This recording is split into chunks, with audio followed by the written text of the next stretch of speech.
Hello students, welcome to my YouTube channel Maths Mill. आज हम class 10th maths का PT1 का sample paper solve करेंगे। ये सैम्पल पेपर न्यू पैटर्न पर बेस्ड है। जैसा कि आप सबको पता है कि काफ़ी सारे टॉपिक्स ऐसे हैं जो CBSE ने डिलीट कर दिए हैं क्लास 10th के सिलेबस में से। ठीक है, तो उन टॉपिक्स को इस पेपर में इंक्लूड नहीं किया गया है। तो आप बहुत अच्छे से इस पेपर की प्रैक्टिस कीजिए ताकि आप PT1 में ज़्यादा से ज़्यादा स्कोर कर सकें। इस सैम्पल पेपर में सारे इंपॉर्टेंट क्वेश्चंस मैंने लिए हैं, तो इस तरह के क्वेश्चन आपके पेपर में आ सकते हैं। ओके, तो चलिए स्टार्ट करते हैं।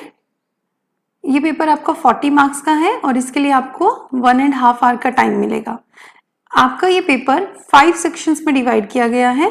ठीक है, सेक्शन ए में 8 क्वेश्चंस होंगे 1 मार्क के। सेक्शन बी में 2 क्वेश्चंस होंगे 2 मार्क्स के। ठीक है, इसी तरह से सेक्शन सी में 4 क्वेश्चन होंगे 3 मार्क्स के और एक इंटरनल चॉइस होगी, यानी कि आपको ऑप्शन दिया होगा, 2 क्वेश्चंस दिए होंगे, आप चाहो तो फर्स्ट वाला अटेम्प्ट कर सकते हो या सेकेंड वाला। ठीक है, इसी तरह से सेक्शन डी में भी 2 क्वेश्चंस होंगे 4 मार्क्स के और इसमें भी एक इंटरनल चॉइस होगी। ठीक है, सेक्शन ई में 2 केस स्टडी बेस्ड क्वेश्चंस हैं जो कि 4 मार्क्स के। ओके, तो स्टार्ट करते हैं सेक्शन ए से। Question number 1 is if alpha and 1 by alpha are the zeros of 4x square minus 17x plus k minus 4 then find the value of k। हमें k की value find करनी है अगर alpha and 1 by alpha zeros हैं इस given polynomial के। ठीक है, जब भी हमें इस तरह से जीरोस दिए होते हैं कि एक जीरो दूसरे का रेसिप्रोकल होता है, तो उस केस में हम हमेशा प्रोडक्ट ऑफ जीरोस कंसीडर करते हैं। ठीक है, सो हम लिख सकते हैं हियर, अगर हम इसके कंपेयर करें इस पॉलिनोमियल को standard form of quadratic polynomial से। ठीक है, क्या है standard form of quadratic polynomial? ax square plus bx plus c। ठीक है, तो a आपका क्या आ जाता है 4, b is equal to minus 17 and c आपके पास आ जाता है k माइनस 4। ओके, सो यहाँ पर प्रोडक्ट ऑफ जीरोस क्या आ जाएगा? Product of zeros is equal to C upon A. ये फॉर्मूला है प्रोडक्ट ऑफ जीरोस का। और प्रोडक्ट ऑफ जीरोस क्या कर सकते हैं? Alpha into 1 by alpha, given है हमें जीरोस, और सी बाय ए के according k minus 4 upon 4। Alpha से alpha cancel, it will be 1 is equal to k minus 4 upon 4। इस 4 को यहाँ ले जाते हैं, 4 1 ज़ा 4 is equal to k minus 4। तो ये आपके पास आ जाएगा k is equal to 4 plus 4, that is k is equal to 8. Okay, so option B is correct. K is equal to 8. Now question number 2, if the discriminant of a quadratic polynomial d is greater than 0, then polynomial has, अगर हमारे पास d जो है greater than 0 होता है, किसी quadratic polynomial का discriminant को d से represent करते हैं, तो अगर वो positive आता है तो हमारे roots कैसे होते हैं? रूट्स हमारे रियल और डिस्टिंक्ट होते हैं। So option B is correct, we have 2 real and distinct roots. और अगर हमारा डी जो है वो इक्वल टू 0 होता है देन रूट्स आर इक्वल, और अगर हमारा डी लेस देन 0 होता है then no real roots exist. Okay, so option B इसका करेक्ट है।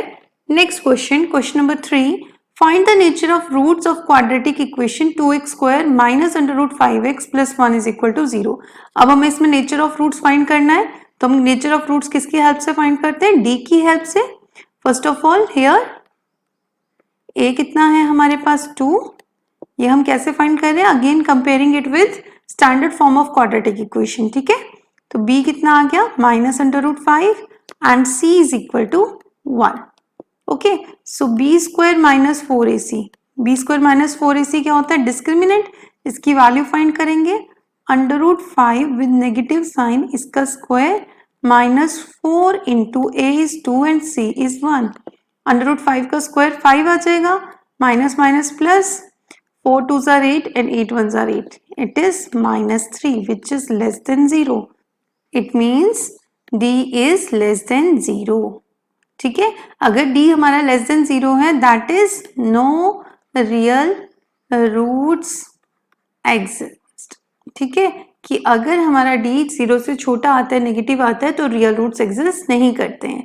So option C is correct. ठीक है, next question, question number 4, if a pair of linear equation in 2 variable is consistent, कि अगर हमारे pair of linear equation जो है consistent होता है, देन लाइंस जो उनको रिप्रेजेंट कर रही है वो कैसी होगी?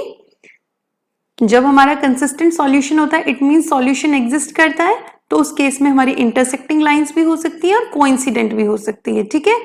अगर सिर्फ इंटरसेक्टिंग बोलेंगे तब भी सॉल्यूशन आता है, कोइंसिडेंट में भी सॉल्यूशन आता है, तो दोनों केसेस को हम कंसिस्टेंट सॉल्यूशन बोलते हैं, ठीक है। तो इसमें होगा option D. Now question number 5, graphically the pair of equation, ये आपको पेयर ऑफ इक्वेशन दिया हुआ है और हमें बताना है ये कैसी इक्वेशंस होंगी, इनकी जो लाइंस बनेगी वो कैसी बनेगी। सो फर्स्ट ऑफ ऑल हमें क्या फाइंड करना पड़ेगा, a1 अपॉन a2, ठीक है। x के कॉफिशिएंट को a1 और a2 बोलते हैं, तो फर्स्ट इक्वेशन में x का कॉफिशिएंट 1 है और सेकेंड इक्वेशन में x का कॉफिशिएंट 2 है, सो 1/2। b1 अपॉन b2 होता है y के कॉफिशिएंट्स, ठीक है। तो y का कॉफिशिएंट फर्स्ट इक्वेशन में 2 है और सेकेंड इक्वेशन में 4 है, so this is also 1/2। Then हमारा आता है c1 upon c2। c1 upon c2 होता है कांस्टेंट टर्म, तो फर्स्ट इक्वेशन में कांस्टेंट टर्म है -4 और सेकेंड में है -12, दैट इज माइनस से minus cancel, 4 1 are 4, 4 3 are 12, that is 1/3। तो अगर हम इसे देखें, because a1 upon a2 is equal to b1 upon b2, ये तो दोनों सेम है, but not equal to c1 upon c2, ये इक्वल नहीं है। इसका मतलब हमारी कैसी लाइंस बनेंगी, then the lines will be parallel, okay. तो इस केस में हमारी पैरेलल लाइंस बनेंगी, ठीक है। So option B is correct. Now question number 6, find the LCM of smallest 1 digit composite number and smallest 2 digit composite number, ठीक है। आपको बताना है, एलसीएम लेना है स्मॉलेस्ट 1 डिजिट कंपोजिट नंबर का और स्मॉलेस्ट 2 डिजिट कंपोजिट नंबर। तो स्मॉलेस्ट 1 डिजिट कंपोजिट नंबर कौन सा होता है, सबसे पहले हमें ये पता होना चाहिए कि कंपोजिट नंबर कौन से होते हैं, ऐसे नंबर्स जिनके 2 से ज्यादा फैक्टर्स होते हैं, ठीक है। तो सबसे छोटा नंबर जिसके 2 से ज्यादा फैक्टर होते हैं दैट इज 4, और स्मॉलेस्ट 2 डिजिट नंबर जो कि कंपोजिट हो वो कौन सा है, 2 डिजिट का स्मॉलेस्ट नंबर 10 है और 10 ही कंपोजिट नंबर है, so it is 10। So LCM of 4 and 10 अगर हम लेंगे it will be 20, okay. LCM आप खुद ले सकते हैं, so the answer is C 20। Next question, question number 7, if the sum of zeros of quadratic polynomial is 3 then find the value of k। कि हमें दिया हुआ है इस क्वाड्रेटिक पॉलिनोमियल के जीरोस का सम 3 है, तो हमें k की वैल्यू फाइंड करनी है। अब हमें पता है कि सम ऑफ जीरोस कैसे फाइंड करते हैं, sum of zeros is equal to -b/a, ठीक है। अगर हम इसमें देखें तो this is your a, this one is b and this one is c, ठीक है। तो सम ऑफ जीरोस कैसे निकालेंगे, -b/a, और वो किसके इक्वल दिया है, 3 के equal. 3 is equal to -b that is minus of -k upon a that is 3, okay. Minus minus plus हो जाएगा, इस 3 को हम इधर ले जाते हैं मल्टीप्लाई करने के लिए, so 3 3s are 9 and k is equal to 9, ठीक है। So option B is correct. Now next question, question number 8. For what value of k the lines represented by equation 3x minus y minus 5 is equal to 0 and 6x minus 2y minus k is equal to 0 are parallel. ये equation parallel कब होंगी, k की किस value के लिए ये equation parallel होंगी, हमें ये बताना है, ठीक है। तो कैसे करेंगे, first of all we have to find a1 upon a2 that is 3 upon 6 which is equal to 1/2, b1 upon b2 y के कॉफिशिएंट -1 अपॉन -2, माइनस से minus cancel that is 1/2, and c1 upon c2 देखें तो ये आ रहा है -5 upon -k, minus से minus cancel, this is 5 upon k, ठीक है। अब पैरेलल लाइंस के लिए हमारे पास क्या कंडीशन होती है, for parallel lines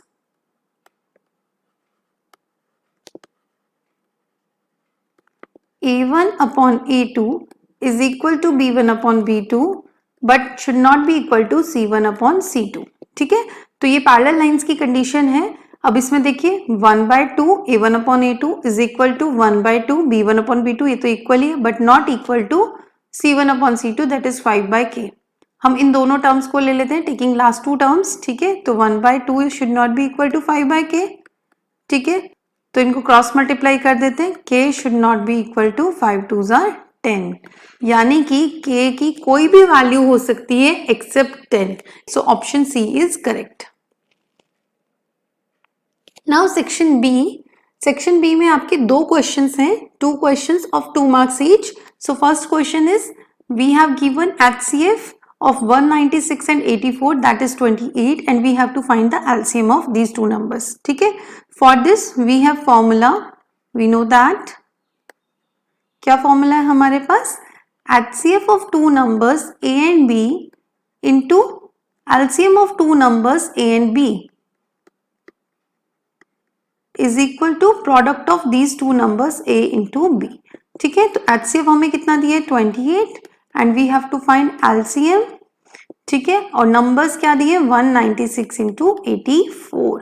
so LCM कितना आ जाएगा, हम इस 28 को ट्रांसपोज करके डिनोमिनेटर में ले जाते हैं तो 196 इंटू 84 अपॉन 28. ओके, कैंसिल कर लेते हैं, 14 2s are 28 and 14 6s are 84, 2 3s are 6 and LCM आपके पास आ गया 196 into 3, it is 588. Okay, this is very important question, बहुत बार एग्जाम में ये क्वेश्चन आता है, या मतलब सेम क्वेश्चन नहीं, इस पर बेस्ड क्वेश्चन आते हैं, इस फॉर्मूला पर बेस्ड, तो आप अच्छे से प्रैक्टिस करेंगे. Okay, now question number 10, find a quadratic polynomial whose zeros are. आपको एक क्वाड्रेटिक पॉलिनोमियल बताना है जिसके जीरोस हमें दिए हुए हैं. तो first of all quadratic polynomial बनाने के लिए हमें क्या क्या चाहिए होता है, sum of zeros and product of zeros. तो सम ऑफ जीरोस के लिए इन दोनों को प्लस कर लेंगे, 3 plus under root 5 upon 5 plus 3 minus under root 5 upon 5. हमारे ये डिनोमिनेटर सेम है तो हम डायरेक्ट ऐड कर सकते हैं, एलसीएम डायरेक्ट 5 ही आ जाएगा. 3 plus under root 5 plus 3 minus under root 5. Under root 5 से under root 5 cancel, 3 plus 3 6 upon 5. Okay, and product of zeros, it is 3 plus under root 5 upon 5 into 3 minus under root 5 upon 5. इन दोनों को multiply करना है. ठीक है, तो ये क्या बन गया, a plus b into a minus b, that is a square minus b square. तो यहाँ हो जाएगा 3 का स्क्वायर माइनस अंडर रूट 5 का स्क्वायर. ठीक है, आइडेंटिटी हमने यूज की एंड 5 5s are 25. इन दोनों 5 को हमने मल्टीप्लाई कर दिया. 3 3s are, अब हमारे पास क्या आ गया स्क्वायर करके 9 माइनस अंडर रूट 5 का square 5 upon 25. 9 minus 5 is 4 upon 25. ठीक है, नाउ क्वाड्रेटिक पॉलिनोमियल कैसे हम बना सकते हैं, quadratic polynomial is equal to x square minus sum of zeros. इसे हम s से भी लिख देते हैं, s इंटू एक्स कर देते हैं, या sum of zeros into x plus product of zeros which can be written as plus p. Okay, तो x square minus 6/5x plus 4 upon 25. हम चाहें तो 21/25 कॉमन ले सकते हैं और पूरे को 25 से मल्टीप्लाई कर सकते हैं. हमने ऐसा समझ लो कि हमने पूरे को 25 से मल्टीप्लाई भी कर दिया, डिवाइड भी कर दिया. डिवाइड किया वो बाहर आ गया, मल्टीप्लाई करेंगे तो आ जाएगा 25x स्क्वायर माइनस, जब मल्टीप्लाई करेंगे तो 5 से 25 5 टाइम्स कैंसिल होगा, 5 6 are 30x एंड 25 से 25 कैंसिल हो जाएगा plus 4. So this is your required quadratic polynomial. Okay, next section, section C. Section C में 4 क्वेश्चंस हैं 3 मार्क्स के. Okay, so question number 11 is find the value of k for which quadratic equation this has equal roots. हमें k की value find करनी है कि इस quadratic equation के इक्वल रूट्स हों. तो कैसे कर सकते हैं, first of all for equal roots हमें पता है इक्वल रूट्स कब होते हैं, d should be equal to 0, that is b square minus 4ac should be equal to 0. तो यहां पर हमारे पास ये k प्लस 4 हो गया a, ये k प्लस 1 हो गया b और ये कांस्टेंट टर्म हो गई c. ठीक है, तो b स्क्वायर माइनस 4ac कैसे फाइंड कर सकते हैं, k प्लस 1 का square minus 4 into a is k plus 4 and c is 1 is equal to 0. ठीक है, k plus 1 whole square, identity use होगी a plus b whole square, that is a square plus b square plus 2ab। ठीक है, तो k plus 1 whole square के पास आ जाएगा k square plus 1 square plus 2 into k into 1। ठीक है, minus 4 into के 4k minus 4 4 16 is equal to 0। तो आपके पास आ जाएगा k square plus 1 plus 2k minus 4k minus 16 is equal to 0। k square 2k minus 4k, it will be minus 2k, and minus 16 plus 1 is equal to minus 15 and this is equal to 0। ठीक है, हम इसे splitting the middle term से भी कर सकते हैं और चाहे तो quadratic formula से भी कर सकते हैं। ठीक है, तो मैं यहाँ splitting the middle term use कर रही हूँ because that method is shortest method। आप चाहो तो quadratic formula भी यूज कर सकते हो। इन दोनों को मल्टीप्लाई करके हमारा माइनस 15 आ रहा है, तो हम 2 को कैसे ब्रेक कर सकते हैं कि मल्टीप्लाई करके 15 आए और माइनस करके 2 आए। So k square minus 5k plus 3k minus 15 is equal to 0। Minus 5k में से अगर हम 3k माइनस करेंगे तो आपके पास क्या आ जाएगा, माइनस 2k आएगा। ठीक है, तो हमारे पास इन दोनों से हम कॉमन ले लेते हैं k, यहाँ से बचेगा k माइनस 5 और इन दोनों से हम कॉमन ले सकते हैं 3, तो हमारे पास बचेगा k माइनस 5 क्योंकि 3 5s are 15। ओके, तो पूरे से हम k माइनस 5 कॉमन ले सकते हैं, 2 बार है यहाँ पर। ठीक है, और अंदर हमारे पास बच जाएगा ब्रैकेट में k plus 3 is equal to 0। ठीक है, दो नंबर्स का प्रोडक्ट 0 तभी आता है उनमें से या तो एक 0 हो या दोनों 0 हो। तो k minus 5 is equal to 0 और k plus 3 is equal to 0। ठीक है, इन दोनों में से एक 0 होगा या दोनों ही, तो यहाँ से k इज इक्वल टू आ गया 5 अगर ये 0 होता है और यहाँ से k आ गया minus 3। Okay, so these are the possible values of k for which the equation will have equal roots. I hope आपको सब समझ आ रहा है। Now question number 12, the angles of a cyclic quadrilateral ABCD are. आपको एक cyclic quadrilateral के angles दिए हुए हैं और आपको एक्स वाई की वैल्यू फाइंड करनी है। ये question exam point of view से बहुत इंपॉर्टेंट है, काफी बार एग्जाम्स में आता है। तो साइक्लिक क्वाड्रिलेटरल कैसा क्वाड्रिलेटरल होता है, एक ऐसा क्वाड्रिलेटरल जिसके चारों वर्टिसेस सर्कल की बाउंड्री पर लाई करते हैं। ठीक है, मान लो ये हमारा साइक्लिक क्वाड्रिलेटरल है ABCD। ठीक है, और इसके अपोजिट एंगल्स का सम दैट इज A और C का सम और B और D का सम कितना होता है 180 डिग्री। ठीक है, तो हम लिख सकते हैं using properties of cyclic quadrilateral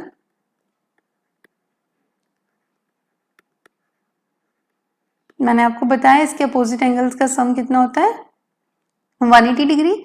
तो हम लिख सकते हैं angle A plus angle C is equal to 180 degree and angle B plus angle D is also equal to 180 degree. ठीक है, तो यहां से हम इक्वेशन बना लेंगे। एंगल A कितना है 6x प्लस 10 प्लस C कितना है x plus y is equal to 180 degree. That is 6x plus x 7x plus y और 10 को हम ट्रांसपोज करके दूसरी तरफ ले जाते हैं माइनस 10 डिग्री हो जाएगा। तो ये आपके पास आ जाएगा 7x plus y is equal to 170 degree. Name it as equation 1। Similarly angle B plus D का सम भी 180 होगा। तो एंगल B कितना है 5x degrees plus 3y minus 10 this is the value of angle D is equal to 180 degree. ठीक है, तो यहाँ पर हम क्या लिख सकते हैं 5x प्लस 3y माइनस 10 उधर जाके प्लस हो जाएगा तो it will be 190 degree. Name it as equation 2। अब इक्वेशन 1 और 2 में या तो हमें x के कोफिशिएंट्स को सेम करना पड़ेगा या y के कोफिशिएंट को, अगर हम इसमें एलिमिनेशन मेथड लगाना चाहते हैं तो हम क्या करते हैं मल्टीप्लाई करते हैं, मल्टीप्लाइंग इक्वेशन 1 बाय 3। ठीक है, अगर हम इसे 3 से मल्टीप्लाई कर दें तो y के कोफिशिएंट्स हमारे सेम हो जाएंगे। दैट इज 7 3s आर, हम 3 से मल्टीप्लाई कर रहे हैं 21x plus 3y and 17 3s are 51 तो 510 डिग्रीज। ठीक है, ये हो गई हमारी इक्वेशन 1 और इक्वेशन 2 हमारे पास थी 5x plus 3y is equal to 190।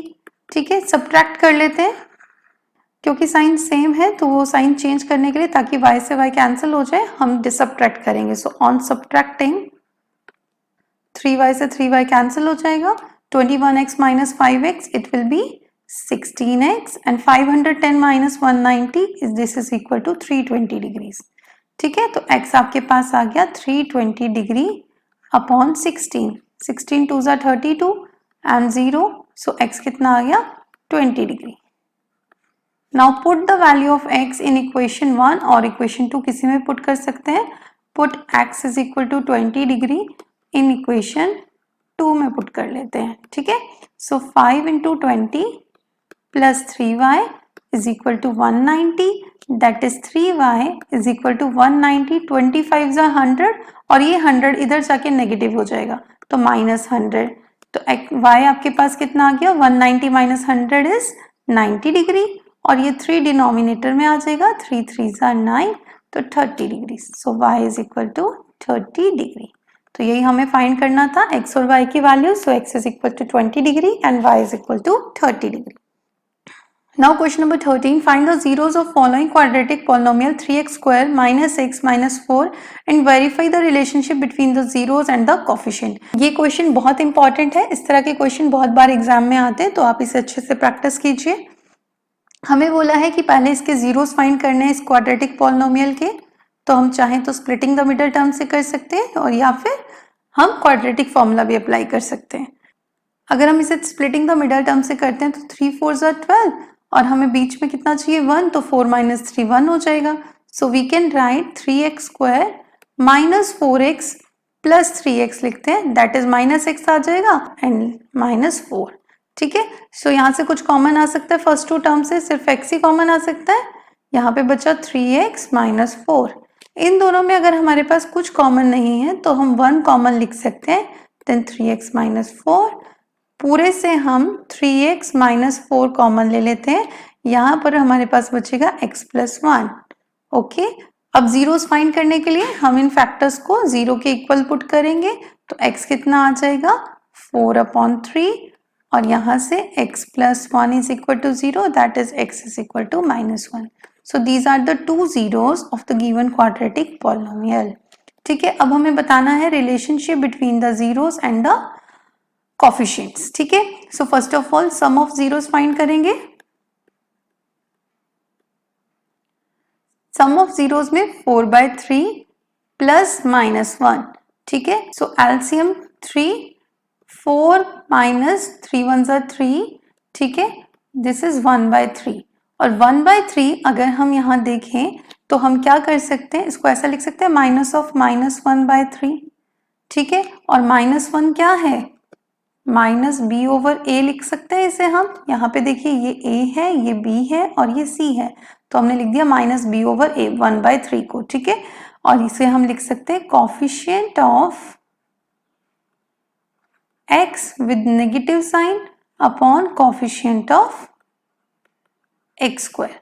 ठीक है, तो ये है रिलेशनशिप। सम ऑफ जीरोस किसके इक्वल होता है, minus coefficient of x upon coefficient of x square, ये रिलेशनशिप है। इसी तरह से प्रोडक्ट ऑफ जीरोस किसके इक्वल होता है, मल्टीप्लाई करके चेक करेंगे, 4/3 into minus 1 that is minus 4/3। ठीक है, इसे हम ध्यान से देखें तो minus 4 is c and 3 is a which is equal to constant term upon coefficient of x square. Okay, now question number 13 का और मैं आपको एक और पार्ट दिया हुआ है कि आप इन दोनों में से कोई एक अटेम्प्ट कर सकते हैं। तो सेकेंड है the HCF of 65 and 117 is expressible in the form 65m minus 117। Find the value of m, कि अगर इन दोनों नंबर्स का HCF इस फॉर्म में लिखा जा सके तो m की वैल्यू क्या होगी। तो सबसे पहले इन दोनों नंबर्स का HCF फाइंड करते हैं। HCF कैसे फाइंड कर सकते हैं, बाय फैक्टराइजेशन मेथड भी कर सकते हो। ठीक है, कि दोनों के फैक्टर्स बनाए और जो कॉमन फैक्टर होगा वो HCF आ जाएगा, या आप डिवीजन मेथड से भी फाइंड कर सकते हो कि 65 से हम 117 को डिवाइड करते हैं, 65 1 ज़ा 65। ओके, यहाँ पे माइनस कर देंगे, इट विल बी 52 और 52 से 65 को डिवाइड करेंगे, ओके 52 1s आर 52 माइनस करके आपके पास आ जाएगा 13। अब हम 13 से किसको डिवाइड करेंगे 52 को, सो 13 4s आर 52। ओके तो 13 से ही पूरा कैंसिल हो गया। So HCF of 65 and 117 is कितना आ गया आपके पास 13। So HCF of 65 and 117 can be expressed as 65m minus 117, ठीक है, इज इक्वल्स टू 13 आ गया। सो 65m ये 117 दूसरी साइड आ जाएगा ट्रांसपोज होके, तो plus 117। This implies m is equal to 13 plus 117 is equal to 130 और डिनोमिनेटर में आ जाएगा 65। 65 2s are 130, that is m is equal to 2। Okay, I hope this is clear to you. Now the next question, question number 14, prove that under root 5 is irrational। कैसे prove करते हैं कि under root 5 irrational है? इसे contradiction method से prove करेंगे। Consider कर लेते हैं let under root 5 is a rational number. मान लेते हैं ये एक रैशनल नंबर है। अगर ये रैशनल नंबर है दिस इम्प्लाइज अंडर रूट 5 को हम p बाय क्यू की फॉर्म में लिख सकते हैं। हमने a अपॉन b को लिख लिया, where a and b, a और b क्या है हमारे इंटीजर्स हैं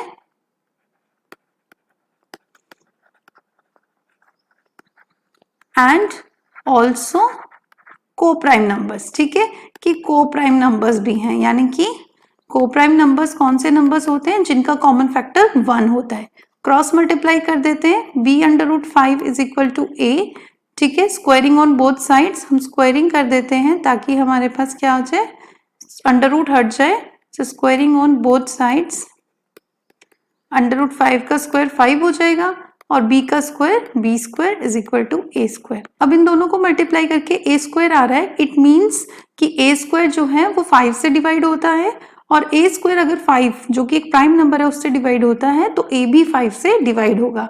this implies a square is divisible by 5 और इसका क्या मीनिंग हुआ, a is also divisible by 5, ठीक है। ये हमारी एक थ्योरम है कि अगर कोई प्राइम नंबर किसी नंबर के स्क्वायर को डिवाइड करता है तो वो प्राइम नंबर उस नंबर को भी डिवाइड करेगा, ठीक है। अब अगर 5 से a और a स्क्वायर डिवाइड होता है तो a को हम क्या लिख सकते हैं, 5m लिख सकते हैं कि कोई नंबर हमारे पास ऐसा है जिसको मल्टीप्लाई करें अगर 5 से तो a आता है। तो हम मान लेते हैं let a is equal to 5m where m is any integer. Okay, m कोई भी इंटीजर है।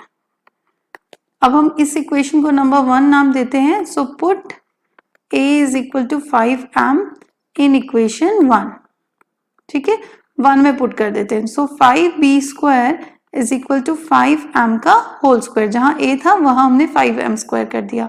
तो 5b square is equal to 5 5 से 25 m स्क्वायर, ठीक है। इस 5 से ये 25 5 टाइम कैंसिल हो जाएगा। This implies b square is equal to 5m square, ठीक है। ये सेकेंड इक्वेशन, ये देखो फर्स्ट इक्वेशन और सेकेंड इक्वेशन दोनों सेम फॉर्म में है, इसका मतलब है b square is divisible by 5। Okay, this implies b square is divisible by 5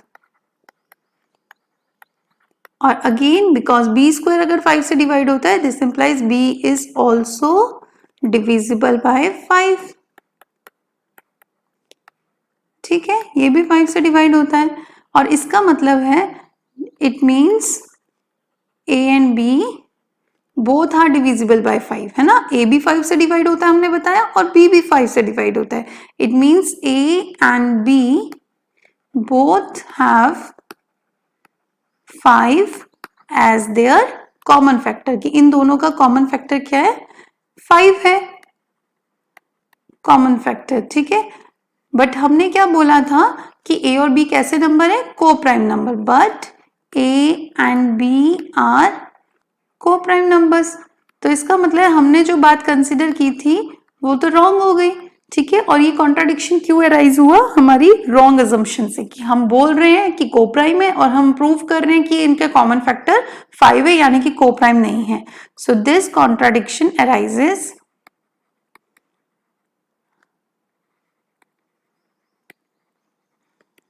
arises due to our wrong assumption। ठीक है, ये हमने गलत चीज कंसीडर की। This implies under root 5 is an irrational number। Okay, I hope आपको समझ आ गया होगा। तो हमें यही प्रूव करना था कि ये एक इरेशनल नंबर है, hence proved. Okay, next question section D. इस सेक्शन में 2 क्वेश्चन है 4 मार्क्स के। ठीक है, तो question number 15, solve the following system of linear equations graphically.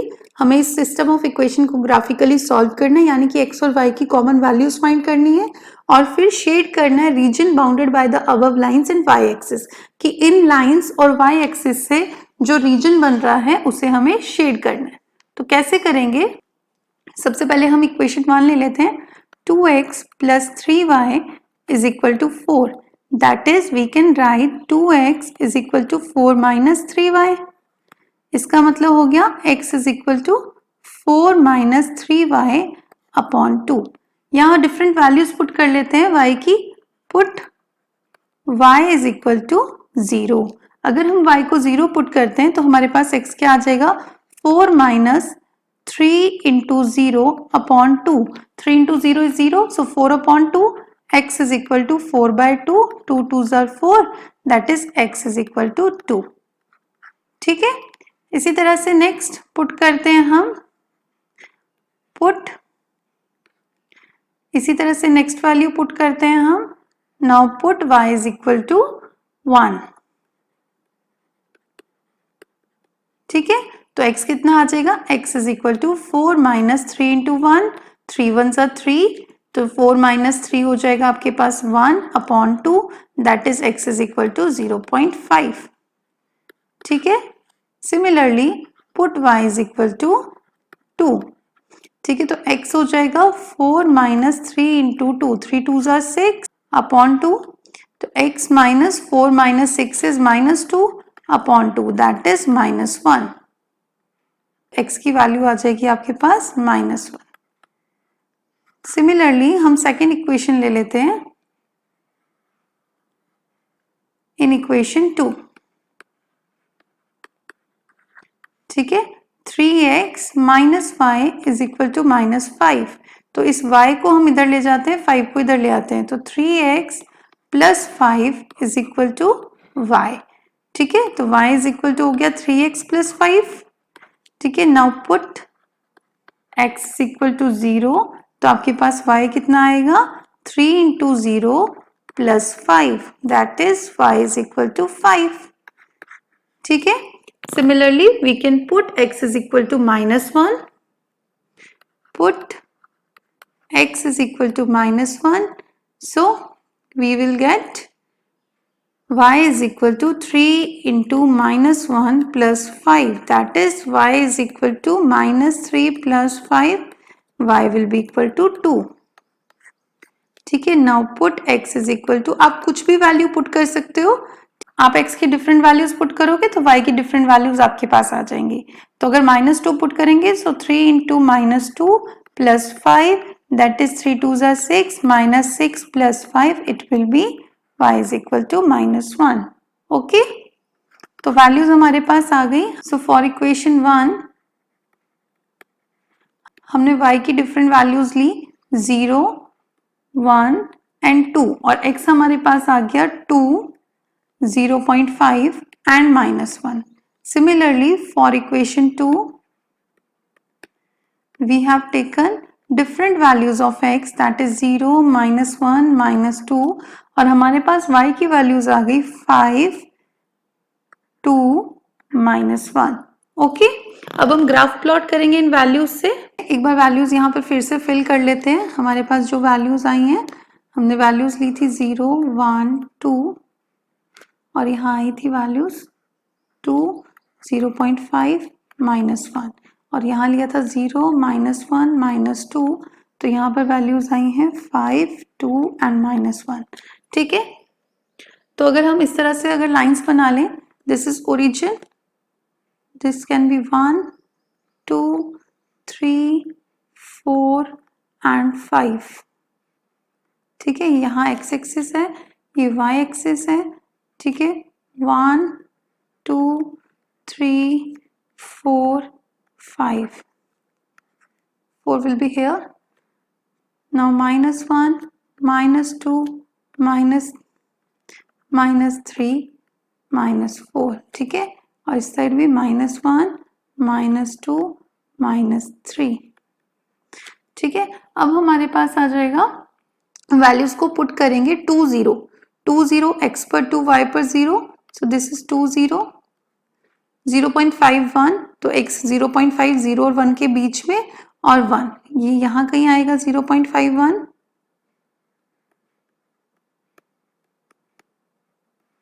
ठीक है, और -1 2, -1 x एक्सिस पर और 2 y एक्सिस पर, दिस इज -1 एंड 2। ठीक है, तो इनको ज्वाइन कर देते हैं एक स्ट्रेट लाइन के थ्रू। आप कॉपी पर इनको ज्वाइन कर देते हैं एक स्ट्रेट लाइन की हेल्प से। इन सभी पॉइंट्स को ज्वाइन कर देंगे with the help of a straight line. Notebook पर आप स्केल यूज करके इजीली बना सकते हैं। ठीक है, और इक्वेशन क्या थी इस लाइन की, 2x + 3y = 4। Okay, similarly second equation के पॉइंट्स हमारे पास है 0 5, that is x0 y5 0 5, -1 2, x -1 और 2, ये सेम पॉइंट आ जाएगा जो हम ऑलरेडी ये वाला पॉइंट ले चुके हैं, -1 2, एंड थर्ड इज -2 एंड -1, -2 -1 यहाँ पर आ रहा है।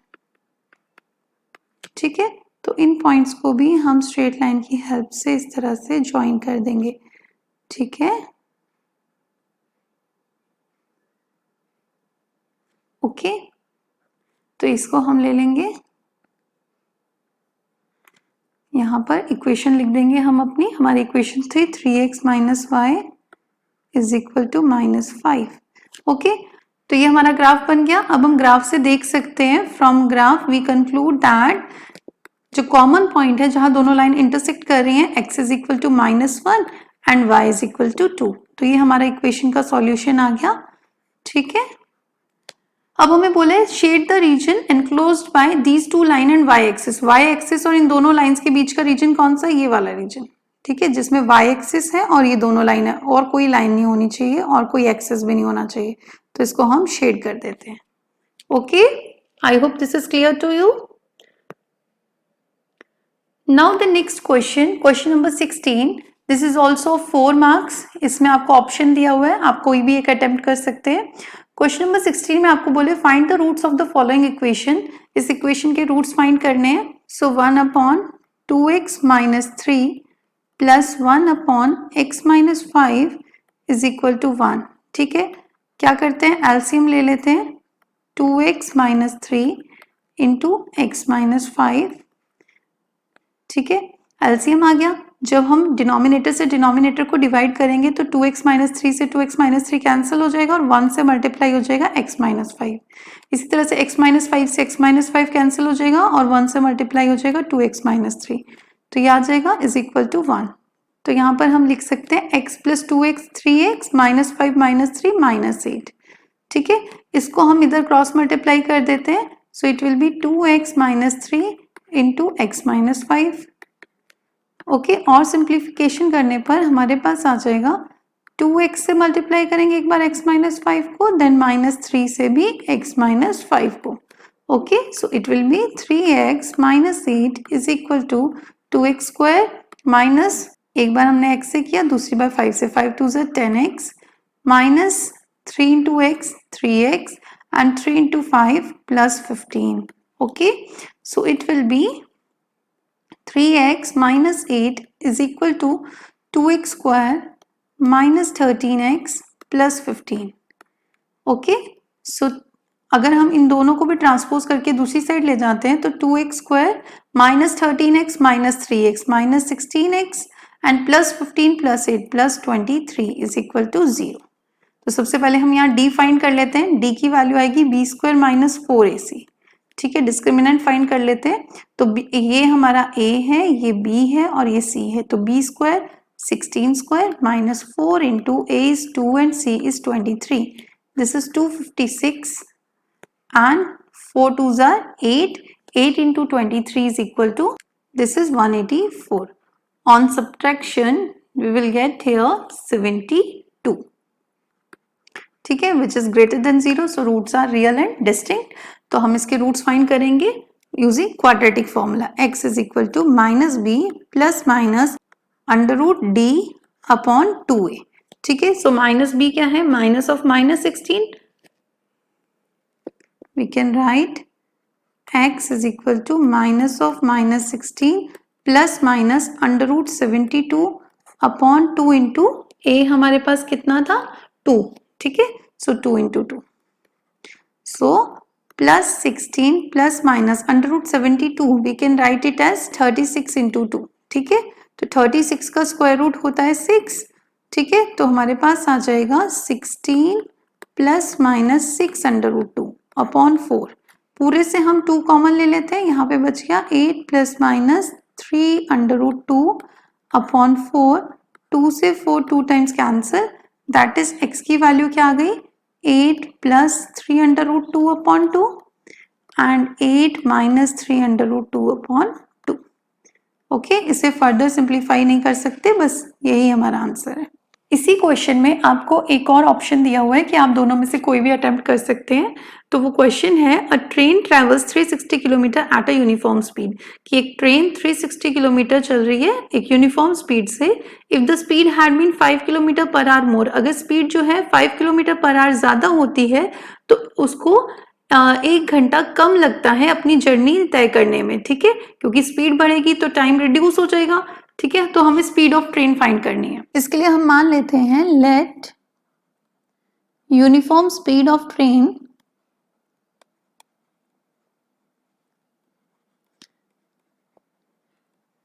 B x kilometre per hour. ठीक है, और हमें कितना डिस्टेंस कवर करना है, 360 किलोमीटर। ठीक है, टोटल डिस्टेंस कितना है, इज इक्वल टू 360 किलोमीटर्स। ठीक है, नाउ अकॉर्डिंग टू क्वेश्चन हमें बोला है कि अगर हम 360 किलोमीटर डिस्टेंस जाते हैं x किलोमीटर पर आवर की स्पीड से, तो हमें टाइम जो है वो ज्यादा लगेगा। हमें पता है time is equal to distance upon speed. ठीक है, यही होता है। तो यहाँ पर टाइम निकाल लेते हैं, डिस्टेंस 360 किलोमीटर। ठीक है, और स्पीड कितनी है, x किलोमीटर पर आवर। दूसरी बार डिस्टेंस तो सेम है बट स्पीड हम बढ़ा लेते हैं x + 5। और पहले टाइम ज्यादा लग रहा था, अब कितना टाइम लग रहा है, अगर दोनों टाइम को डिफरेंस करें तो 1 घंटा कम लग रहा है। ठीक है, मान लो पहले 6 आवर्स लग रहे थे तो अब 5 आवर्स लगेंगे, तो दोनों का डिफरेंस कितना है, 1 आवर। अब इसे सिंप्लीफाई कर लेते हैं, जैसे पिछले क्वेश्चन में हमने किया था। एलसीएम ले लेते हैं, x × x + 5। तो 360 को एक बार x + 5 से मल्टीप्लाई हो जाएगा, -360 × x इज इक्वल टू 1। ठीक है, so it will B 360x plus 360 into 5, 1800 minus 360 into x upon x into x, x square plus 5x is equal to 1. 360x से 360x कैंसिल, तो आपके पास इसको इधर ले जाते हैं, मल्टीप्लाई कर देते हैं। ठीक है, तो हो जाएगा x square plus 5x is equal to 1800। That is quadratic equation बन जाएगी, x square plus 5x minus 1800 is equal to 0। ठीक है, so this is our a, b and c। So discriminant find कर लेते हैं, b² - 4ac। b² that is 5² minus 4 into a is 1 and c is -1800। 5 का square 25, 18 4s are 72 plus 7200 that is 7225। ठीक है, which is greater than 0। It means roots are real and distinct. ठीक है, अगर d हमारा 0 से बड़ा आता है तो हमारे रूट्स कैसे होते हैं, रियल एंड डिस्टिंक्ट। तो अब हम x कैसे फाइंड करेंगे? Using quadratic formula minus b plus minus under root D upon 2a, that is minus b यानी कि minus of that is minus 5 plus minus under root 7225 upon 2a, a की value 1 थी, so minus 5 plus minus 7225 का under root होता है 85 upon 2, that is minus 5 plus 85 upon 2 and minus 5 minus 85 upon 2। ठीक है, तो 85 से माइनस 5 करेंगे, that is 80 upon 2 and minus 90 upon 2। On division यहाँ पे आ जाएगा 40 और यहाँ आ जाएगा 45, सो इट इज 40 एंड माइनस 45। ठीक है, but the speed of train can not be negative because speed of train can not be negative, this, so we reject minus 45. okay, so speed of train और uniform speed of train कितनी आ गई हमारे पास? x थी 40 kilometre per our. Okay, now section E. Section E में दो case study based question है और दोनों 4 मार्क्स के हैं। तो question number 17, in the below given layout the design and measurement has been made such that area of 2 bedrooms and kitchen together is 95 square metre. आपको ये एक लेआउट दिया हुआ है किसी घर का और आपको बोला है कि 2 बेडरूम और एक किचन का टोटल एरिया जो है वो 95 स्क्वायर मीटर के इक्वल है। तो हमें सबसे पहला क्या क्वेश्चन दिए? Form the pair of linear equation in 2 variable from this situation. हमें लीनियर इक्वेशन फॉर्म करनी है। ठीक है, तो आपको पता है एक बेडरूम का area length into breadth that is x into 5, दूसरे बेडरूम का एरिया भी सेम ही होगा, ये आपकी 5 है और ये वाली साइड x रहेगी, और किचन का एरिया यहाँ ये y है और इसके सामने ये 5 है तो यहाँ भी 5 मीटर होगा। ठीक है, so according to first condition we know that area of rectangle is equal to length into breadth। तो फर्स्ट कंडीशन के अकॉर्डिंग बेडरूम 1 का area 5 into x 5x, bedroom 2 का area 5 into x 5x and kitchen का area 5y। इन तीनों का sum कितना आता है? 95 square metre, that is 5x plus 5x 10x plus 5y is equal to 95। This is equation 1। अब सेकेंड इक्वेशन हम कहाँ से बनाएंगे? हमें पता है ये पूरा 15 मीटर है और ये सामने वाली अपोजिट साइड जो है इसको हमें दिया हुआ है x प्लस 2 प्लस वाई। ठीक है, because this is a rectangle तो ये दोनों साइड्स इक्वल होंगी। तो according to second condition it will be x plus 2 plus y is equal to 15, that is x plus y is equal to 15 minus 2 which is equal to 13। ठीक है, सो आपकी इक्वेशन कौन सी करेक्ट है? B part, 10x plus 5y 95 and x plus y is equal to 13. Second question, find the length of outer boundary of the layout। इस layout की आउटर बाउंड्री की लेंथ फाइंड करनी है। सो आउटर बाउंड्री की length का मतलब है हमें पैरीमीटर फाइंड करना है। सो पैरीमीटर रेक्टेंगल का कैसे फाइंड करते हैं? 2 इंटू लेंथ प्लस ब्रेथ। ठीक है, तो इसकी लेंथ हमें दी हुई है 15 मीटर और ब्रेथ हम यहां से फाइंड कर सकते हैं। This is 5 plus 2 that is, ये ब्रेथ कितनी हो गई? 12 मीटर। ठीक है, so 2 into 15 plus 12, 15 plus 12 that is 27, 27 2s are 54 meters। Okay, so the total length of the boundary is 54 metre. C part, find the area of each bedroom kitchen in the layout. अब area of bedroom और kitchen निकालना है, इसके लिए हमें equation solve करनी पड़ेगी क्योंकि बेडरूम का एरिया निकालने के लिए x चाहिए हमें और किचन का एरिया निकालने के लिए हमें y चाहिए। ठीक है, तो हमारे पास जो दो इक्वेशन आई थी, फर्स्ट इक्वेशन हमारे पास थी 10x plus 5y is equal to 95।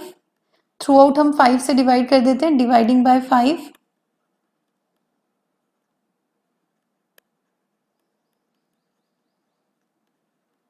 ठीक है, तो आपके पास आ जाएगा 2x plus y is equal to 19। Name it as equation 1 ठीक है, और सेकंड इक्वेशन हमारे पास थी x plus y is equal to 13। ठीक है, तो इसको हम क्या कर सकते हैं, सब्ट्रैक्ट कर लेते हैं ताकि हमारा y कैंसिल हो जाए। तो sign will change, plus will become minus, y से y cancel, 2x minus x is x and 19 minus 13 is equal to 6। तो x की वैल्यू 6 आ गई। Now put x is equal to 6 in equation, कौन सी इक्वेशन में put कर सकते हैं, 2 में पुट कर देते हैं। तो 6 plus y is equal to 13, that is y is equal to 13 minus 6, तो आ जाएगा 7। ठीक है, तो आपको पूछा है एरिया ऑफ बेडरूम, बेडरूम का एरिया कितना हो जाएगा, length into breadth, that is 5 into x, 5x, तो ये हो जाएगा 5 into 6 which is 30 square metres. ठीक है, और एरिया ऑफ किचन, ये भी लेंथ इंटू ब्रेथ होगा, that is 5 into y, that is 5 into 7 which is equal to 35 square metres. ठीक है, तो बेडरूम का तो 30 आ रहा है, सो 30 स्क्वायर मीटर भी करेक्ट है और 35 भी करेक्ट है। ठीक है, now D part, find the area of the living room. ठीक है, लिविंग रूम का एरिया कौन सा, ये ग्रीन वाला, यानी कि इस पूरे एरिया से अगर हम बेडरूम का एरिया माइनस कर दें तो हमारे पास लिविंग रूम का एरिया आ जाएगा। So area of living room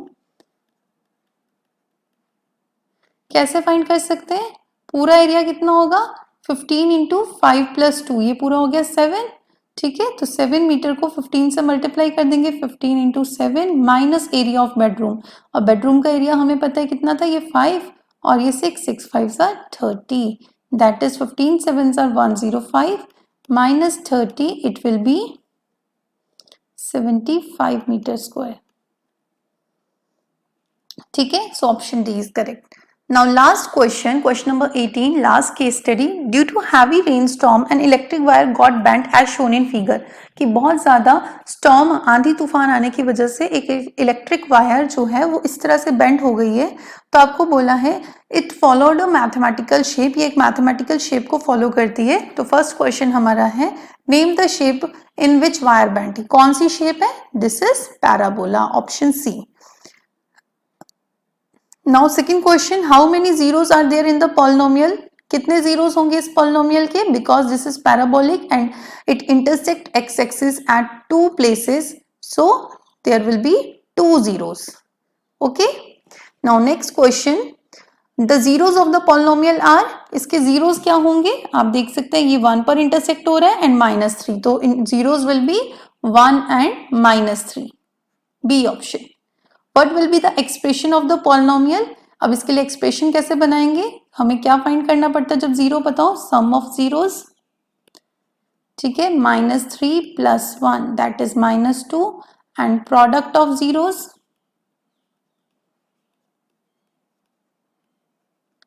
-3 into 1 that is -3। So quadratic polynomial कैसे बनेगा, फॉर्मूला है हमारे पास x square minus sum of zeros into x plus product of zeros. ठीक है, हमने एक पिछले क्वेश्चन में भी किया था। तो एक्स स्क्वायर माइनस सम कितना आया हमारे पास, -2 into x plus product that is -3, so it will be x square plus 2x -3, so option B is correct. ठीक है, आई होप आपको पूरा पेपर अच्छे से समझ आ गया होगा। इस पेपर को बहुत अच्छे से प्रैक्टिस कीजिए और अपने PT1 में ज़्यादा से ज़्यादा स्कोर कीजिए। All the best for your exams. अगर आपको ये वीडियो पसंद आया हो तो इस वीडियो को लाइक कीजिए, शेयर कीजिए और मेरे चैनल को सब्सक्राइब कीजिए। साथ ही बेल आइकन प्रेस करना ना भूलें ताकि जब भी मैं कोई नया वीडियो अपलोड करूं तो आपको उसकी नोटिफिकेशन मिल जाए। तो जल्दी मिलते हैं अगले वीडियो के साथ, तब तक बाय स्टूडेंट्स।